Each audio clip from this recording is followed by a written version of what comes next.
586 Kecelakaan mobil. Kenzo Lee tidak memperdulikan pertanyaan Amanda Mu lagi, ia bertanya, Joanna sudah tidur.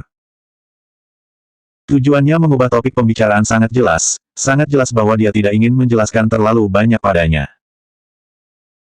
Kenzo Lee adalah orang yang tampaknya pandai berbicara, tetapi jika dia tidak ingin mengatakannya, sangat mustahil pertanyaan akan dijawab. Amanda Mu bangkit lalu berjalan keluar, dia tidak ingin duduk di situ dalam waktu yang lama. Ketika dia berbalik, ekspresi wajah Kenzo Lee tampak suram, napasnya terdengar membawa emosi depresi dalam suaranya. Amanda, apakah kamu sekarang sangat susah untuk duduk dan minum segelas air denganku? Aku pergi untuk melihat apakah Joanna sudah bangun atau belum. Kenzo Lee tadi menggunakan Joanna Mo untuk mengubah topik pembicaraan. Amanda Mu juga menggunakan orang lain untuk membela dirinya sendiri, juga menggunakan Joanna Mo untuk mengubah topik pembicaraan. Melihat Amanda Mu hendak pergi, Kenzo Lee segera berdiri dan berteriak, Amanda.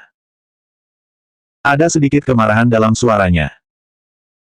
Amanda Mu tidak punya pilihan selain menghentikan langkah kakinya, lalu berkata dengan kesal, jika kamu ada sesuatu hal yang ingin dibicarakan, tolong langsung bicarakan hingga selesai. Kenzo Lee dengan wajah yang cemberut, langsung berjalan mengitari sofa dan mendatanginya. Sepasang mata mengunci pandangan mata Amanda Mu dengan erat, Amanda, Ricky bisa memberimu hidup yang baik dengan ditemani banyak pelayan. Aku juga bisa, barang yang dia berikan untukmu, aku juga bisa memberinya untukmu, aku bahkan bisa memberi lebih banyak. Mendengar keanehan dalam kata-katanya, Amanda Mu melangkah mundur tanpa sadar, apa maksudmu? Dia sekarang semakin tidak bisa memahami kata-kata Kenzo Lee. Kenzo Lee bergerak setengah langkah ke depan, berusaha mendekatinya, tetapi Amanda Mu menyadari niatnya dan dengan cepat mengambil 2 langkah mundur, ia mengulurkan tangan untuk menjauh darinya, jika ada yang ingin kamu katakan, tolong katakan secara langsung. Oke, aku akan mengatakannya secara langsung. Tampak kilatan pada mata Kenzo Lee yang menunjukkan ekspresi tidak menyenangkan, tetapi bukan marah, dia adalah orang yang tidak mudah marah. Entah orang seperti apa Ricky, yang jelas kamu tahu lebih baik dariku, terlalu sulit bagi orang-orang seperti dia untuk bergaul satu sama lain. Ketika kamu bersamaku, kamu akan hidup lebih santai, aku tidak peduli apa yang terjadi pada kamu dan aku akan memperlakukan Joanna seperti anakku sendiri. Setelah Kenzo Lee selesai berbicara, dia mau mengulurkan tangan untuk menyentuhnya. Amanda Mu dengan gesit menghindar ke samping, dia menatap Kenzo Lee dengan dingin, apakah kamu gila? Kamu bisa mempertimbangkan kata-kataku dengan baik, aku lebih cocok untukmu daripada Ricky. Beberapa waktu sebelumnya, bukankah hubungan kita sangat santai dan menyenangkan? Saat Kenzo Lee melihat Amanda Mu bersikap acuh tak acuh, tatapan matanya menjadi sedikit tergesa-gesa. Amanda Mu tidak tahu bagaimana bisa Kenzo Lee memiliki pikiran seperti itu.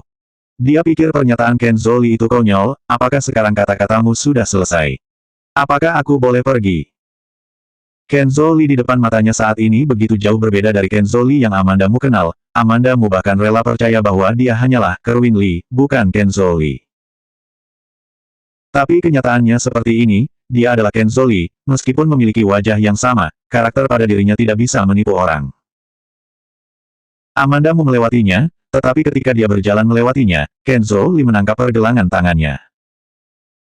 Amanda Mu berusaha melepaskan diri, namun tidak bisa melepaskan pergelangan tangannya. Dia mendongak dan memandang Kenzo Lee, apa lagi yang ingin kamu lakukan? Kekesalan dalam nada bicaranya membuat Kenzo Lee benar-benar mengubah ekspresi wajahnya. Apakah dulu Amanda Mu pernah menggunakan nada bicara yang terdengar sangat kesal seperti ini untuk berbicara dengannya?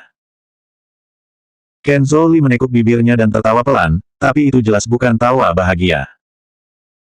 Aku lupa memberitahumu suatu hal. Amanda Mu menghentikan langkah kakinya, dan Kenzo Lee secara alami melepaskan pergelangan tangannya. Dia berbalik dan berjalan ke samping meja, lalu mengeluarkan koran dari bawah tumpukan dokumen dan menyerahkannya kepada Amanda Mu, apakah kamu tidak ingin melihatnya? Berita terkait dengan Ricky. Melihat ekspresi Kenzo Lee, Amanda Mu tahu bahwa dia tidak memiliki niat yang tidak baik. Selama dia tinggal di sini, tidak ada ponsel, tidak ada laptop yang dapat mengakses internet, hampir terputus dari semua kontak luar, dan tidak bisa mendapatkan berita apapun. Sekarang Kenzo Lee berkata bahwa ada berita tentang Ricky Mo di surat kabar ini, Amanda Mu tentu ingin melihatnya. Dia hanya ragu-ragu sejenak, sebelum akhirnya melirik Kenzo Lee, dan mengambil koran tersebut. Ricky Mo adalah Taipan di dunia bisnis, ada banyak industri yang dipegang oleh Ricky Mo, tidak hanya di dalam negeri, tetapi juga banyak industri dan bisnis di luar negeri. Namun, Ricky Mo jarang terjun langsung mengurusi bisnis di luar negeri. Sejauh menyangkut lingkaran bisnis di dalam dan luar negeri, Ricky Mo adalah orang yang berpengaruh, wajar jika dia mendapat perhatian media. Namun, di depan matanya saat ini, Ricky Mo masuk ke dalam surat kabar media asing. Amanda Mu membuka surat kabar, dan melihat foto yang menempati hampir setengah halaman, serta judul yang diperbesar dan tebal. Pagi ini terjadi kecelakaan mobil jembatan XX, telah dikonfirmasi bahwa salah satu pemiliknya adalah direktur dari perusahaan multinasional Ricky Mo. Foto di atas diambil di tempat kejadian kecelakaan mobil, dan foto Ricky Mo di atas jelas diambil sebelumnya, bukan di tempat kejadian. Ekspresi wajah Amanda Mu tiba-tiba berubah, dan dia dengan cepat membaca teks di atas. Pada akhirnya, dia berkata, saat ini, Tuan Ricky sedang dirawat secara rahasia di rumah sakit, luka yang dideritanya secara spesifik belum diungkapkan ke media. Kecelakaan mobil. Tiba-tiba, Amanda Mu memperhatikan tanggal di atas dan menemukan bahwa kecelakaan itu ternyata tanggal 2 hari yang lalu. Amanda Mu tiba-tiba teringat sesuatu, dan seketika menoleh untuk melihat Ken Zhou, apakah kamu menunjukkan ini kepadaku karena kecelakaan mobil Ricky? Bagaimana dia bisa kecelakaan? Ken Zhou mengumumkan identitas dirinya kepada Amanda Mu terlalu tiba-tiba. Jika Ricky Mo benar-benar dirawat di rumah sakit karena kecelakaan mobil, maka waktu bisa dihubungkan satu sama lain. Beberapa waktu ini Ken Zhou hanya diam, dia tiba-tiba menunjukkan identitasnya, dan mengatakan kata-kata ini, Amanda Mu sebenarnya merasa sangat aneh. Tetapi sekarang setelah dia melihat koran, dia tidak merasakan ada sesuatu yang aneh. Ken Zhou merasa bahwa Ricky Mo mengalami kecelakaan, dia tidak berharap seperti ini, jadi apakah dia berani melakukan ini dan mengatakan ini? Ketika memikirkan ini, Amanda Mu tersenyum sini, kecelakaan mobil ini ada hubungannya dengan kamu, kan? Amanda, apakah aku begitu sangat buruk di hatimu? Ken Zhou tersenyum, dan senyum itu tampak agak suram, kamu tahu bahwa aku memiliki identitas lain sebagai dokter psikologi dan seorang ahli psikologi yang lebih berwibawa di negara M. W sebagai tokoh publik, bagaimana aku bisa melakukan hal seperti itu? Melihat bahwa ia tampaknya tidak berbohong, Amanda Mu tidak bertanya lagi, dan mengalihkan perhatiannya ke surat kabar. Foto di atas berwarna hitam dan putih, berantakan, sebenarnya tidak bisa melihat apapun. Mengapa Ricky Mo tiba-tiba mengalami kecelakaan mobil, apakah luka yang dideritanya parah atau tidak? Ken Zhou menatap Amanda Mu dan mengatakan sesuatu yang tidak jelas, kamu pasti sangat mengkhawatirkan dia. Jika aku bilang ya, apakah kamu bisa membiarkan aku pergi menemuinya? Amanda Mu mengangkat matanya dan bertanya tanpa ekspresi. Ken Zhou memeluk kedua tangan di depan dadanya, lalu mengangkat alis padanya, kamu bisa mencoba memohon padaku, mungkin aku akan setuju. Amanda Mu menatapnya sambil menunjukkan senyum, lalu berbalik dan pergi dengan membawa koran. Pada awalnya, dia membiarkan Ken Zhou membawanya pergi, dan sekarang dia tentu saja tidak akan meminta Ken Zhou untuk kembali menemui Ricky Mo. 587 Secercah Cahaya. Selain itu, meskipun Ken Zhou bersedia mengizinkannya pergi untuk melihat Ricky Mo, itu pasti karena dia memiliki niat buruk. Jika tidak ada hubungannya denganmu, mengapa kamu percaya bahwa Ricky benar-benar mengalami kecelakaan mobil? Amanda Mu mengepalkan tangannya, menghentikan langkah kakinya dan memalingkan kepalanya pada Ken Zhou. Kebanyakan orang bijak akan curiga, tidak terkecuali dengan Ken Zhou. Dilihat dari kefasihannya, dia yakin bahwa Ricky Mo benar-benar mengalami kecelakaan mobil. Jika kecelakaan mobil Ricky Mo tidak ada hubungannya dengan Ken Zhou, bagaimana mungkin Ken Zhou begitu yakin? Ken Zhou sedikit menyipitkan matanya, ekspresinya sangat dingin, Amanda, aku tidak suka mendengar apa yang kamu katakan. Karena aku mengatakan yang sebenarnya. Amanda Mu mencibir dan keluar. Di luar pintu, ekspresi wajah Amanda Mu menjadi suram. Dia mempercepat langkah kakinya dan berjalan menuju kamar Joanna Mo. Ketika dia memasuki pintu, dia masih meringankan gerakannya, Joanna Mo masih tertidur, Amanda Mu berjalan ke samping dan membuka koran di atas meja, memindahkan lampu lantai ke depannya, dan membaca koran tersebut dengan teliti. Meskipun dia meramalkan bahwa kecelakaan mobil yang dialami Ricky Mo ada hubungannya dengan Ken Zhou, dia tidak percaya bahwa Ricky Mo benar-benar mendapat perhitungan dari Ken Zhou. Ricky Mo tidak mudah jatuh ke dalam perangkap. Hanya saja, dia masih khawatir. Amandamu mengulurkan tangannya untuk menutupi wajahnya dan bersandar di sofa dan menghela nafas.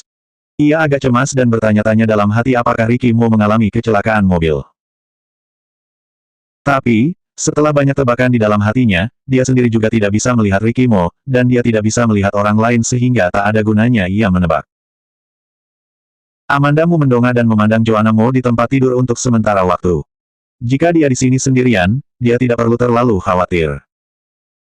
Kenzo Lee sekarang dapat merawat Joanna Mo dengan baik, bukan hanya karena dia cukup baik, tetapi karena dia tahu bahwa selama Joanna Mo ada di sini, dia bisa mengekang Amandamu.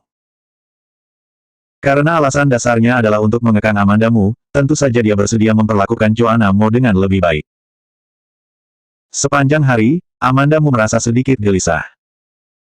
Pada saat makan malam, Amandamu tidak melihat Kenzo Lee, dia juga tidak tahu rencana apa yang sedang dia lakukan.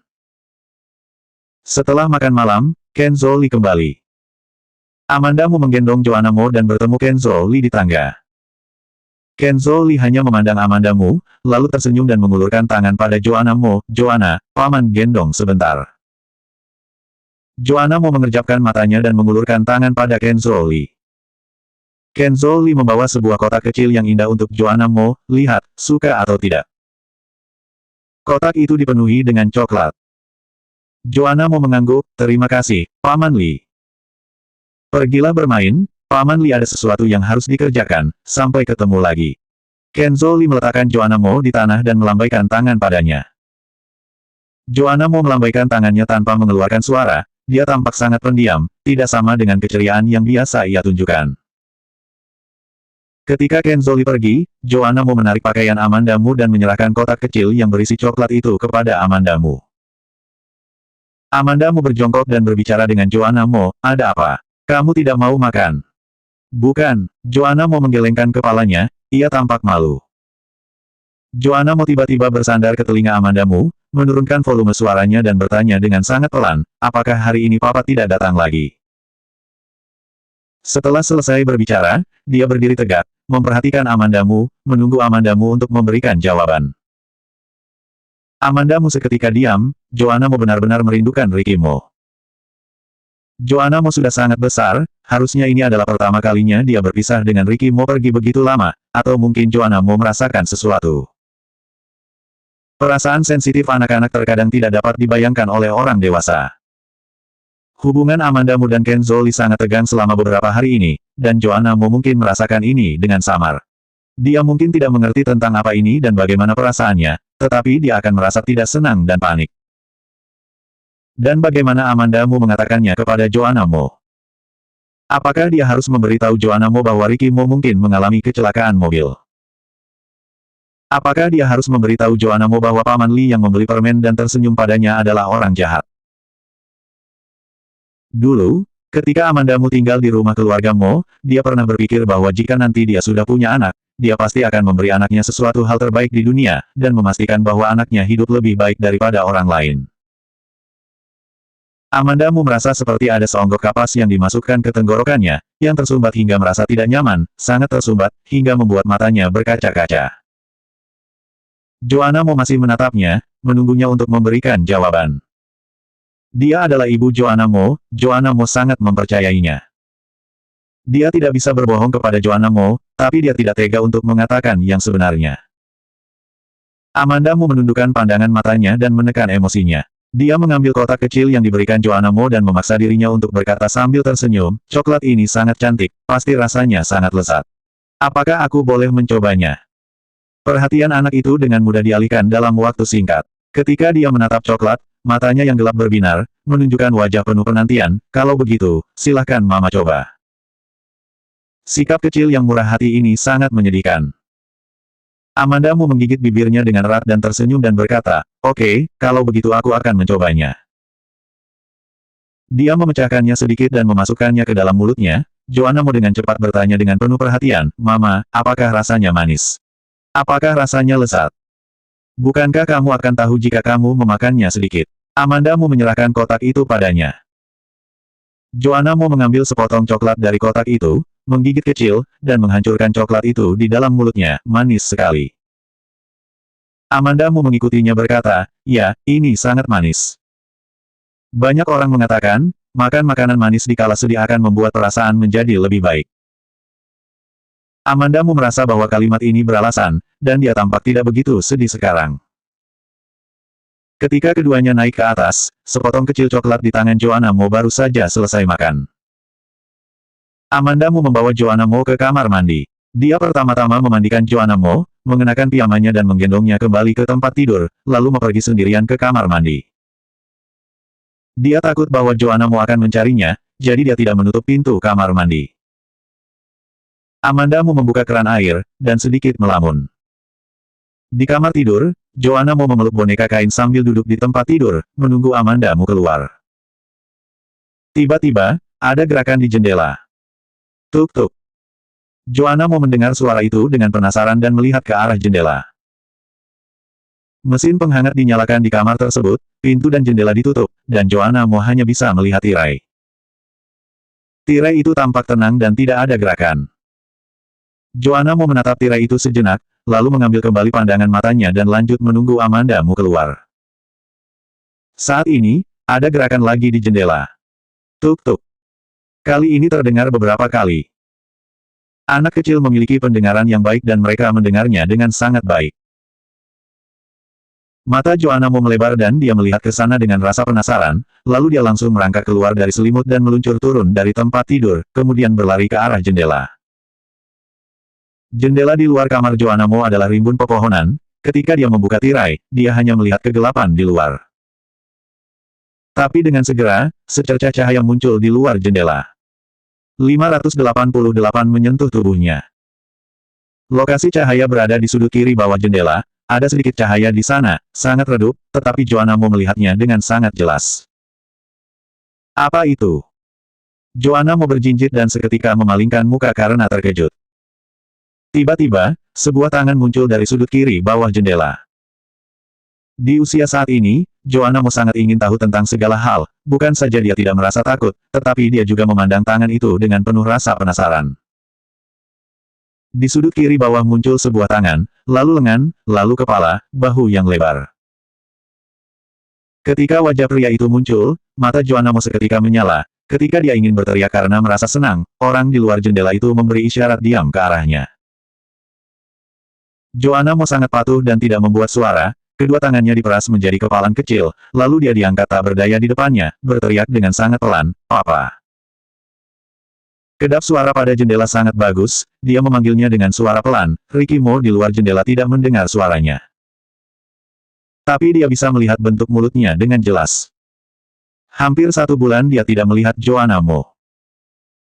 Bocah kecil itu sepertinya telah sedikit tumbuh besar, mengenakan piyama one piece berbulu, tubuhnya tampak sangat lembut, suhu di dalam ruangan seharusnya sangat pas, wajah kecilnya tampak sedikit memerah. Dia awalnya berpikir bahwa Joanna Mo akan takut ketika dia melihatnya. Di tengah malam, seseorang tiba-tiba muncul di luar jendela, siapapun pasti akan takut. Namun, dia mengenalinya sekilas dan patuh mendengarkan kata-katanya. Ayah dan anak itu tidak bisa mendengar suara satu sama lain melalui jendela kedap suara, dan bahkan ekspresi mereka tampak tidak jelas. Tapi Ricky Mo tidak pernah merasa seperti ini, jelas merasa bahwa ini adalah anak perempuan yang terhubung dengan darahnya. Joanna Mo memiliki darah yang sama dengannya, dia menggunakan nama keluarganya, dia adalah bentuk cintanya dengan Amanda Mu.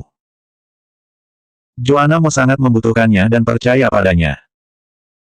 Dia berbeda dari Ricky Mo, dia dibebani dengan kekurangan dan ketidakmampuan ibunya yang tidak bisa dilepaskan, tetapi Joanna Mo adalah individu yang mandiri. Dia tidak bersalah dan harus dicintai. Di antara alis Ricky Mo yang dalam, tanpa sadar menambahkan sedikit emosi dan cinta. Tiba-tiba, klik terdengar di telinganya. Ricky Mo mendongak dan melihat Joanna Mo, yang telah membuka kunci jendela. Ia tersenyum padanya dengan penuh harap, dan berkata kepadanya, "Papa, cepat masuk." Ricky Mo sebenarnya tidak butuh setengah menit untuk memikirkan hal-hal ini, tidak menghabiskan begitu banyak waktu. Joanna Mo telah membuka jendela untuknya. Ricky Mo mengulurkan tangannya untuk membuka jendela, melambaikan tangannya, dan memberi isyarat kepada Joanna Mo untuk menjauh. Joanna Mo dengan patuh melangkah mundur 2 langkah untuk membiarkan Ricky Mo masuk. Hanya saja kaki Joanna Mo pendek, dia mundur 2 langkah, tampak seperti tidak mundur sama sekali. Ricky Mo sedikit tidak berdaya, tetapi tidak mengatakan apa-apa lagi. Dia melompat begitu dia memegang ambang jendela. Ketika dia mendarat, dia langsung berjongkok di lantai. Begitu dia mendarat, Joanna Mo bergegas memeluk lehernya dan berkata dengan sedih, "Aku pikir hari ini kamu tidak akan datang hari ini." Ricky Mo terkejut, ia mengulurkan tangan untuk menutup jendela, dan tangan kosong lainnya mengulurkan tangan untuk menggendongnya. Siapa bilang hari ini aku tidak akan datang? Tangannya terlalu besar, satu telapak tangan hampir menutupi punggungnya. Sangat kecil. Setelah Ricky Mo menutup jendela, dia menarik tirai untuk menutupinya, dan kemudian berdiri sambil menggendong Joanna Mo. Bagi Joanna Mo, masalah Ricky Mo sedikit keluar dari jalur. Amanda Mo memberitahunya bahwa Ricky Mo akan datang untuk menjemput mereka. Ketika dia mulai memikirkan Ricky Mo, dia tentu saja memikirkan Ricky Mo yang datang setiap hari. Dan Amanda Mo yang tidak mengatakan dengan tepat, Ricky Mo pasti akan datang hari ini. Joanna Mo secara tidak sadar menginginkan Ricky Mo untuk datang. Joanna Mo merentangkan tangannya dan menggaruk kepalanya, lalu berkata dengan serius, "Mama bilang kamu akan datang menjemput kita, jadi aku menunggumu setiap hari." Menunggu dia setiap hari. Ricky Mo tidak bisa menahan tawa melihat bocah kecil di hadapannya. Ekspresinya tampak sangat menyentuh ketika dia berbicara, dan dia tidak tahu apakah dia belajar dari Amanda Mo bukan. Ketika dia memikirkan hal ini, dia mendengar Joanna Mo berteriak, "Mama." Ricky Mo mendongak dan melihat Amanda Mo berdiri tidak jauh memandang mereka. Amanda Mo baru saja membuka air di kamar mandi, memikirkan sesuatu hingga sedikit melamun, hingga tidak mendengar gerakan yang dibuat Ricky Mo tadi di luar. Dia tidak keluar dari kamar mandi hingga Ricky Mo masuk, melompat ke lantai hingga membuat suara. Begitu keluar, dia melihat Ricky Mo orang hidup yang begitu besar muncul di kamar tanpa halangan yang saat ini menggendong Joanna Mo dan berbicara. Dia tidak bisa mempercayai pemandangan di depan matanya. Setelah kedua mata bertemu di udara, mereka tidak memalingkan muka. Melihat Amanda Mo tidak bergerak, Joanna Mo hanya bisa mengingatkannya, "Mama, ini Papa." Amanda, Ricky Mo memanggil namanya, dan suaranya masih rendah dan enak didengar. Amanda Mo sedikit mengangkat matanya, dia masih menatapnya. Ricky Mo menggendong Joanna Mo dengan satu tangan dan merentangkan tangan lainnya. Wajah yang selalu tampak dingin itu perlahan berkata, "Aku beri kamu 3 detik untuk mendatangiku, aku mungkin memaafkanmu terlepas dari kecurigaan sebelumnya." Begitu kata-katanya jatuh, Amanda Mo bergegas mendekat dan masuk ke dalam pelukannya. Sembrono, seperti anak kecil. Ricky Mo mengencangkan pelukannya dan menekannya dengan kuat ke dalam pelukannya, lalu berbisik di telinganya, "Aku sudah memaafkan kamu." Memaafkan di atas semua yang dia putuskan dan lakukan sendiri, memaafkan dia untuk membuat keputusan tanpa mengajakkannya berdiskusi dan membiarkan Kenzo Li menahannya. Amanda Mo meremas pakaiannya, kegelisahan sepanjang hari berubah menjadi tenang sepenuhnya. Dengan segera, Ricky Mo merasakan tangan Amanda Mo menyentuh tubuhnya, dan bahkan memiliki kecenderungan untuk menyelam di bawah pakaiannya. Ricky Mo memegang tangannya dengan akurat, volume suaranya diturunkan, dan sepertinya agak jahat, "Amanda, aku sudah bisa merasakan ketidaknyamananmu setelah tidak bertemu begitu lama. Lagi pula, aku juga merasakan hal yang sama, tetapi tidak pantas untuk melakukannya itu sekarang, apalagi Joanna masih di sini." Perasaan tersentuh dan ketenangan pikiran menghilang pada saat ini. Amanda Mo mendorongnya menjauh, dan berkata dengan marah, "Aku ingin melihat apakah kamu terluka, siapa yang sama seperti kamu yang memikirkan hal-hal kacau seperti itu sepanjang hari. Tak tahu malu." Suara kekanak-kanakan Joanna Mo datang, "Apa yang tak tahu malu?" Amanda Mo hampir lupa bahwa Joanna Mo masih di sana, dijelaskan akan salah, tidak dijelaskan juga salah. Dia mengedipkan matanya, lalu mengulurkan tangan menunjuk bahu Ricky Mo, artinya jelas, dia meminta untuk menjelaskan kepada Joanna Mo. Ricky Mo menerima sinyal kesusahannya dan memberinya pandangan yang berarti sebelum menoleh untuk bertanya pada Joanna Mo, apakah Joanna mengantuk. Joanna Mo menggelengkan kepalanya, tidak mengantuk. Ricky Mo mengangkat alisnya dan berjalan ke tempat tidur dalam 2 atau 3 langkah, lalu meletakkannya di atas tempat tidur, "Kamu main sendiri jika kamu tidak mengantuk." Joanna Mo memandang Ricky Mo dengan wajah cemberut, tatapan matanya tampak bingung. Sepertinya ada yang janggal. Kenapa harus bermain sendiri? Apakah Papa tidak bermain dengannya? 589 dia tidak memberitahunya. Melihat ada boneka kain di tempat tidur, Ricky Mo menaruh boneka kain ke dalam pelukan Joanna Mo. Dia menarik Amanda Mo ke kamar mandi, dan menutup pintu kamar mandi dengan tangannya. Rangkaian aksi ini, Ricky Mo melakukannya dengan sangat lancar dan sekaligus. Ketika Amanda Mo akan bereaksi, dia sudah berada di kamar mandi. Aku membaca di koran bahwa kamu mengalami kecelakaan mobil. Apakah kamu baik-baik saja? Amanda Mo memandang sekeliling tubuhnya dengan cemas. Dia tadi punya energi untuk bercanda dengannya, seharusnya baik-baik saja. Tatapan mata Ricky Mo redup, dia tidak menjawab pertanyaannya. Dia memegang pinggangnya dengan satu tangan dan menopang bagian belakang lehernya dengan tangan yang lain, dan ciuman yang membara pun menekan bibirnya. Suara nafas yang panas menghantam gendang telinganya dengan gemetaran. Tangan Amanda Mo yang tak berdaya berada di dadanya, ia merasakan ciuman tergesa-gesa dan emosi yang aneh. Setelah beberapa saat, ketika Amanda Mo merasa bahwa mulutnya kesemutan cukup lama, tangan Ricky Mo pun sedikit melonggarkan, dan dia menegakkan tubuh dengan enggan. Ricky Mo hanya melepaskan kekuatan, tidak melepaskan tangannya, dan menekannya ke pintu kamar mandi dan masih memeluknya. Apakah kamu merindukan aku? Suaranya serak setelah ciuman panas, dan bahkan nafas pun terasa hawa panas. Amanda Mo mengerutkan lehernya, perlahan melepaskan diri, namun pelukan malah Ricky Mo semakin lebih erat. Amanda Mo tidak bergerak lagi dan membiarkan dia memeluknya. Dia diam sejenak, lalu berkata dengan suara pelan, Joanna sangat merindukanmu. Bagaimana denganmu? Ricky Mo memiliki nada keras kepala dalam nada bicaranya. Amanda Mo menutup bibirnya dan berkata, iya. Dia jelas merasa saat ia mengucapkan kata-katanya, pria yang memeluknya ini bahkan hawa pada dirinya berubah sejenak. Sebelum Ricky Mo berbicara, dia duluan yang bertanya kepadanya, bagaimana kamu bisa masuk? Alis Ricky Mo mengerut hingga menyatu, jelas ia merasa tidak senang dengan jawaban Amanda Mo. Meskipun demikian, dia dengan patuh menjawab pertanyaan Amanda Mo, tapi itu hanya asal saja. Memanjat masuk melalui jendela, dia berbicara sambil mengulurkan tangan untuk menyentuh wajah Amanda Mo, nada bicaranya tidak terlalu serius. Amanda Mo mendengarkan apa yang dia katakan, ia baru menemukan bahwa ada tali yang sangat tipis di pinggangnya, dan ada kait di kedua ujung tali. Dia mungkin juga menebak bahwa Ricky Mo memanjat dengan tali ini. Tali ini terlihat sangat sederhana, tetapi ketika Ricky Mo memanjat, ia menggunakan alat bantu lainnya. Ekspresi wajah Amanda Mo tiba-tiba berubah, ini lantai 3. Setelah Ricky Mo mendengar kata-kata itu, ia mendengus pelan dan berkata, hanya lantai 3, meskipun kalian tinggal di lantai 30, aku masih bisa memanjatnya. Ekspresinya terlihat sangat sombong dan angkuh, tetapi muncul sedikit rasa bangga, bahkan sedikit kekanak-kanakan. Ricky Mo adalah pria yang seperti itu, meskipun dia sangat sombong dan angkuh, tapi dia selalu bisa membuat orang percaya apa yang dia katakan, dan dia pasti bisa melakukannya. Ia memiliki modal sombong dan angkuh. Modalnya bukan perusahaan Mo, atau aura tuan muda dari keluarga Mo, hanya karena dia adalah Ricky Mo. Pria muda sampai mati, darah panas mengalir dari tulang mereka.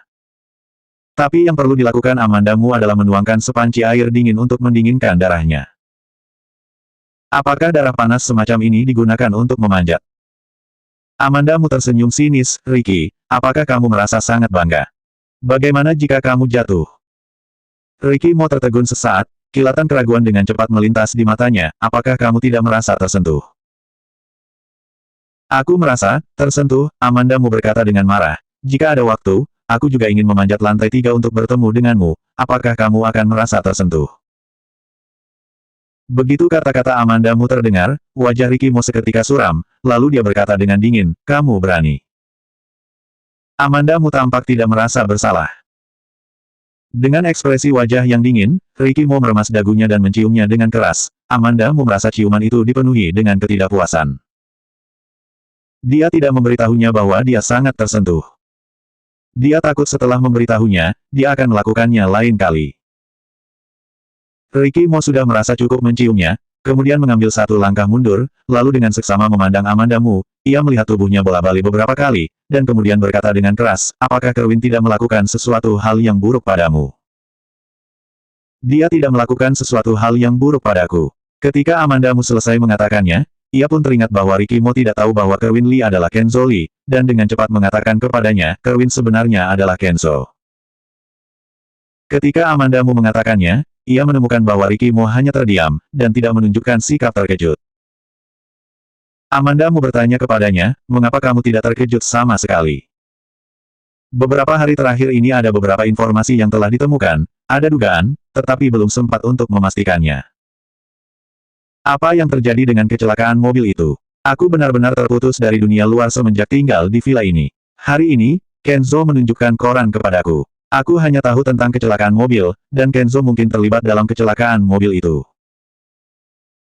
Tidak ada terjadi kecelakaan mobil, bagaimana bisa membuat Kenzo melonggarkan kewaspadaannya, dan bagaimana aku bisa memanjat masuk untuk melihatmu?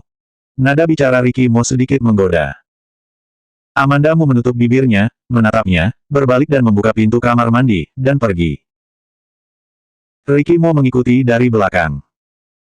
Joanna Mo tertidur sambil memegang boneka kain, bocah kecil itu tertidur di luar selimut. Untungnya, mesin pemanas ruangan cukup dinyalakan, jika tidak gadis kecil itu akan masuk angin karena kedinginan. Saat Amanda Mu hendak berjalan untuk memeluk Joanna Mo, kaki panjang Ricky Mo terlebih dulu melangkah, dan dia dengan mudah memeluk Joanna Mo. Joanna Mo belum tidur dengan nyenyak, dia memandang Ricky Mo dengan samar, matanya penuh kebingungan. Ricky Mo merasakan hatinya melunak, ia menepuk punggungnya, dan berkata dengan lembut, Papa ada di sini. Joanna Mo mengerjapkan matanya, seolah-olah yakin bahwa dia benar-benar adalah ayahnya, lalu menutup matanya dan tidur dengan damai. Amanda Mu memandang Ricky Mo dengan takjub. Sepertinya dia tidak pernah melihatnya begitu lembut.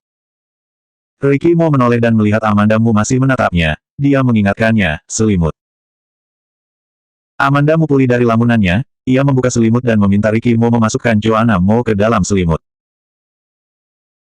Ricky Mo menempatkan Joanna Mo di dalam selimut, Amanda Mu menutupi Joanna Mo dengan selimut, Ricky Mo tiba-tiba mengulurkan tangan dan meremas wajah Joanna Mo, dan tampaknya ada ketidakpuasan dalam nadanya, gemuk. Amanda Mu menepuk tangannya, ini disebut bayi gemuk. Joanna Mo sangat gemuk, tetapi Amanda Mu merasa bahwa dia tidak gemuk, tubuhnya sangat pas. Sedikit lebih kurus terlihat terlalu kecil, dan sedikit lebih gemuk membuatnya tidak sehat, seperti ini sudah sangat pas. Amanda Mu berbalik dan berjalan lalu tiba di jendela, ia melihat ke arah luar jendela sejenak. Dari lantai 3, suasana tampak sangat gelap. Dia membayangkan Ricky Mo memanjat dari sini pada saat itu, alisnya berubah menjadi simpul, dan dia diam saja. Ricky Mo berjalan di sampingnya dan berkata dengan suara yang dalam, ayah angkat Kenzo meninggal setengah bulan yang lalu. Amanda Mu mengangkat kepalanya, ketika aku meninggalkan vilanya, aku melihat seorang lelaki tua mencarinya. Apakah itu mungkin adalah ayah angkatnya? 590 tidak ada yang ketiga kalinya. Ricky Mo merenung sejenak dan berkata, ada kemungkinan. Pada saat itu, aku pergi dari Villa Kenzo dan hanya melihat ke belakang, tapi aku sama sekali tidak melihat penampilan lelaki tua itu. Ketika Amanda Mu mengatakan ini, dia tiba-tiba terdiam, dia berhenti dan bertanya pada Ricky Mo, bagaimana kamu tahu ayah angkat Kenzo meninggal? Apakah kamu tahu siapa ayah angkatnya? Harus tahu dulu ayah angkat Kenzo Lee, juga merupakan orang yang sangat misterius. Di Cina, jangankan tentang ayah angkat Kenzo Lee, bahkan informasi mengenai Kenzo Lee sulit untuk didapatkan. Ricky Mo berjalan ke sofa di samping dan duduk. Dia berkata, kamu juga harusnya kenal dengan ayah angkatnya. Siapa? Ricky Mo perlahan meludahkan 3 kata, Dodisie. Dodisie. Amanda Mu membeku, ternyata dia. Ekspresi Amanda Mu sedikit lebih serius. Dia duduk di sebelah Ricky Mo, dengar-dengar Dodi adalah seorang dermawan, kabarnya dia sangat baik, dia telah membantu banyak orang seumur hidupnya, dia sangat dihormati, dan ada film yang menceritakan kisah berdasarkan hidupnya. Hanya saja, sangat sedikit berita tentang dia dalam beberapa tahun terakhir. Beberapa orang mengatakan bahwa dia sudah tua dan kesehatannya tidak terlalu baik, jadi dia secara perlahan mundur dari pandangan publik, tetapi dia terus melakukan amal. Setelah Amanda Mu selesai mengatakan pendapatnya, dia mendongak untuk melihat Ricky Mo, apakah ada yang mencurigakan tentang Dodi. Ada sesuatu yang aneh tampak disembunyikan oleh Kenzo Lee. Dodisie, sebagai ayah angkat Kenzo Lee, mungkin juga menyembunyikan sesuatu yang mencurigakan. Ricky Mo bersandar di sofa, dia tampak sangat malas, dan suaranya yang dalam mengungkapkan ketidaksetujuan, apakah dia adalah orang yang sangat dermawan. Jika dilihat dari data, Dodi memang orang yang sangat dermawan. Amanda Mu mengangguk. Kenzo telah menyelidiki kasus ibuku. Ricky Mo hanya mengatakan ini dengan samar, dan pikiran Amanda Mu menjadi aktif. Usia Kenzo hanya 1 atau 2 tahun lebih tua darimu. Pada saat itu, berbicara tentang ibu Ricky Mo, Amanda Mu memandang Ricky Mo dengan hati-hati. Ketika dia melihat wajahnya tampak biasa saja, dia pun lanjut berkata, ketika kasus ibumu terjadi, dia juga berusia 20-an. Lalu, apa hubungannya kasus ini dengan dia? Ricky Mo bertanya padanya, berapa umur Dodi?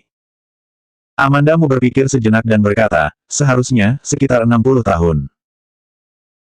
Mata Ricky Mo sedikit turun, nada bicaranya sangat pelan, tidak jauh berbeda dengan usia ibuku.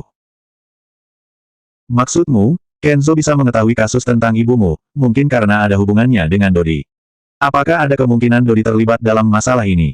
Jika Kenzo telah membantu orang lain, itu pasti membantu Dodi. Semakin banyak informasi yang didapatkan, Amanda Mu merasa bahwa segalanya semakin lebih rumit. Awalnya dia berpikir bahwa apa yang terjadi pada waktu itu hanya melibatkan beberapa orang dari keluarga Mo, namun tidak disangka bahwa ternyata juga melibatkan Kenzo Lee dan Dodi Xie, seorang dermawan terkenal internasional. Amanda Mu membuat kesimpulan sederhana, Kenzo adalah seorang dokter psikologi kriminal dan Dodi adalah seorang dermawan. Mereka berdua adalah orang-orang dengan status sosial dan pengaruh tertentu, identitas mereka juga sangat terhormat. Karena perlindungan identitas ini, jika mereka ingin melakukan hal-hal lain secara diam-diam, maka akan lebih sulit ditemukan. Kenzo Lee adalah contoh yang bagus. Dia menyelamatkan Amanda Mu, penolong Amanda Mu. Jika hal ini tidak terjadi, Amanda Mu juga akan menganggap Kenzo Lee sebagai orang baik. Amanda Mu berkata begitu banyak, melihat Ricky Mo yang hanya diam, dia tidak bisa menahan diri untuk menatapnya. Hasilnya, dia menemukan bahwa Ricky Mo menatapnya dengan penuh ketertarikan, terlihat sangat santai dan benar-benar tanpa ketegangan. Amanda Mu menekankan bibirnya, Ricky, yang kamu katakan. Ricky Mo tidak bisa mendengar emosi apapun dalam nada suaranya, dengan cepat dia pun berkata, kamu tidak khawatir jika aku akan menggunakan kamu dan Kenzo menukarnya untuk mendapatkan informasi tentang ibuku. Amanda Mu menggelengkan kepalanya terlebih dulu, Ricky Mo menyipitkan matanya, jelas tidak percaya. Amanda Mu menggigit bibirnya dan mengangguk lagi. Sebenarnya, sejak awal aku telah memikirkannya. Sebelum dia menyelesaikan kalimatnya, mata Ricky Mo mulai memberikan tatapan berbahaya. Amanda Mu dengan cepat menambahkan, saat situasi seperti itu, aku adalah seorang wanita, jadi aku tidak bisa memikirkannya, aku. Kamu juga tahu bahwa kamu seorang wanita. Mulut Ricky Mo tampak menunjukkan cibiran, karena kamu tahu bahwa kamu seorang wanita, apakah kamu tidak tahu bahwa kamu mengandalkanku seperti halnya seorang wanita? Bergerak atau tidak, kamu dapat melakukannya dengan inisiatif sendiri, tidak masalah jika sekali atau 2 kali, kamu sendiri yang mengatakan, kamu sudah berapa kali melakukannya. Ketika mengatakan kalimat belakang, dia tanpa sadar menaikkan volume, seperti seorang istri yang menyimpan kemarahannya terlalu lama, akhirnya menemukan kesempatan untuk meluapkan, dan mengatakan semua isi hati dan pikirannya. Amanda Mu berpikir sejenak, perbandingan ini tampak terlalu aneh. Entah dari sisi mana Ricky Mo bisa dibilang orang yang bisa menyimpan kemarahan, siapa yang menyinggung dia maka tidak akan memiliki akhir yang baik, apalagi membiarkannya menyimpan kemarahan pada dirinya.